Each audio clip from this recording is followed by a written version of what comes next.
Bawat tao ay may karapatang makamtan ng kalayaan, maging masaya sa sariling paraan, nang sa ganon maramdaman naman ang inaasam na kaligayahan.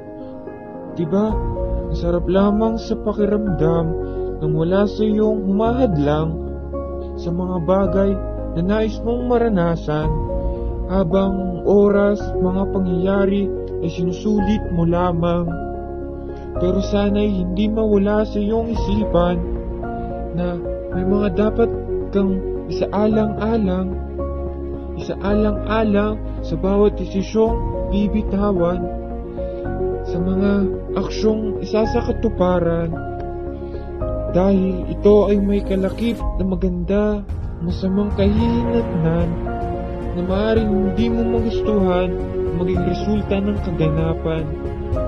Pero oo, hindi ka naman ng bata para hindi mo malaman kung ano ang tama sa kamalian.